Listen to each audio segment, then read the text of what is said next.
Hello and welcome back to Down the Track. In this episode, we'll be reviewing the second T20 between India and South Africa. South Africa make it 2-0, another convincing win. It was a kind of a tricky chase, but South Africa were in control thanks to Klassen, and another win for this team. And South Africa have been really good over the last couple of years. You can say they're doing well in this series, but this has been hard work over the last 2 years. Even in Dubai during the T20 World Cup, we saw them play consistent cricket, and now they're not depending on one player. In the last game, was Miller and Van der Dusen. In this game, it was Klassen. The bowlers doing outstanding job, whether it's Rabada, Nokia. These guys are chipping in with the wickets. Pretorius as well picks up a wicket here and there. Parnell has been outstanding. If you see his economy rate today, 5.75. Rabada, 3.75.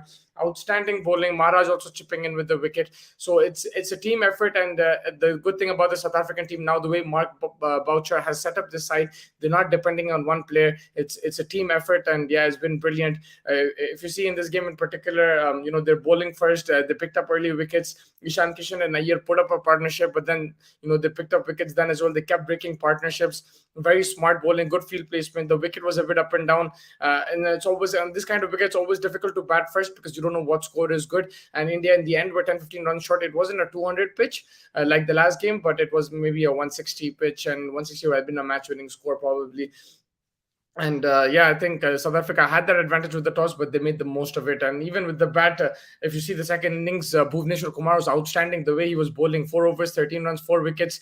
The ball was up and down. He was getting the ball to move. 3 of his wickets were clean bowled, and he was bowling outstandingly well, but just didn't get the support from the other end. If you look at the other bowlers, Hardik Pandya economy rate of 10.33, Akshar Patel 1 over 19 runs, and that cost India the game. When you're defending just 148, 147, you need to pick up wickets, and you can't go for that many runs.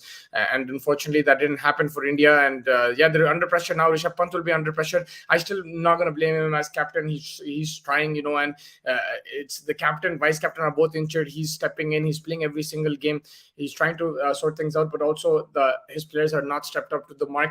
And it's a good reminder because everyone during the IPL, they're like, oh, you need to rest Virat Kohli and Rohit Sharma. You need to play Gaikwad. You need to play Ishan Kishan. You need to play the youngsters. But you see the youngsters are playing right now, and the performances are not coming.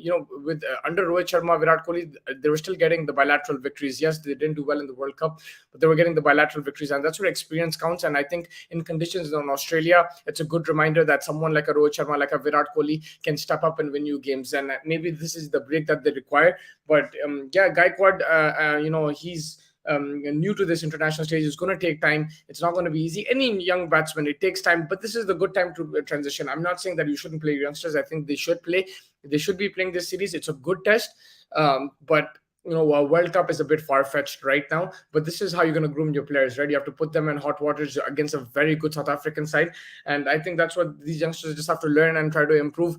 I think a bit more disappointed with the more experienced players in Hardik Pandya. I think he could have done better. Rishabh Pant himself with the bat, there's a loose shot today over extra cover. He just hit a boundary. He didn't really need to play that shot, but unfortunately he did that, and he lost his wicket.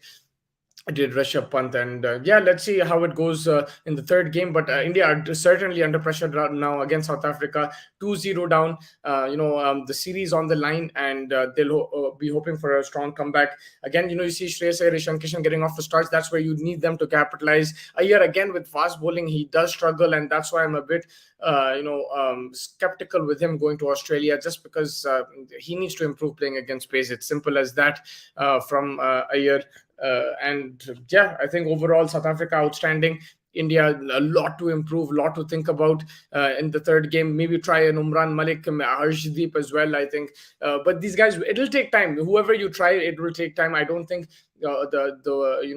suddenly you'll have the 1 odd game where like a youngster will come and perform. It'll take time. This is a younger team. It's not going to be that easy. You don't have Surya Kumar there. You don't have Virat Kohli. You don't have Rohit Sharma, KL Rahul. You're missing some experienced players. So I don't expect India to win this series, but if they do, will be outstanding. But at least win a couple of games, get some confidence for the youngsters. And I feel this is the time, right? Because you have nothing to lose. It's bilateral.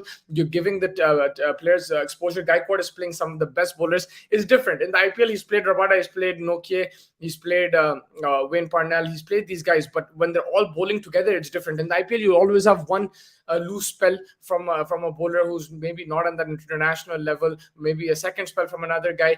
But over here, the intensity in international cricket is completely different, and I think that's the right exposure, and that's what they're struggling with a bit as well. The likes of Gaikwad, Ishan Kishan, Shreyas Iyer, they're not getting that loose over, because in international cricket you have the best players of the country playing. It's not like in the IPL you'll have somebody else coming in, or a youngster coming in, someone who hasn't bowled as much, someone who doesn't have experience. Here these guys are all talented and the best of the country, and this is what you want to be up against. It's okay if you lose, I feel, in the bilateral. It's okay, but it's giving the youngsters a chance and giving your experienced players a break, a much needed break. Honestly, I would rather give that break in the IPL, but with the money involved and with everything involved, it's always going to be difficult in the IPL to take breaks. Ideally, you take breaks in the IPL and you play your international cricket, but either way, it's the human body. You need a break, and I think they will come back fresh. Will Virat Kohli, Rohit Sharma, KL Rahul, Surya Kumar, they'll come back fresh for the more important games in the Asia Cup and the World Cup. But for now, I think this is a good test for the youngsters. They can learn from the likes of Bhuvneshwar Kumar there. They can learn from the likes of Hardik Pandya, Rishabh Pant. But yeah, they'll have to step up, and let's see what happens in the next game. From South Africa's point of view, more of the same from them. The all-round performance, someone stepping in, someone or the other stepping in. Klassen's innings will give them a lot of confidence. The way he batted on this tough pitch, the ball was up and down, but he was hitting shots through the line. It was exactly like he was batting on a different surface. So credit to him over there. For me, he's the player of the match. And all to play for in the third T20. Let's see how that goes. Until then, thank you so much for joining me, and take care.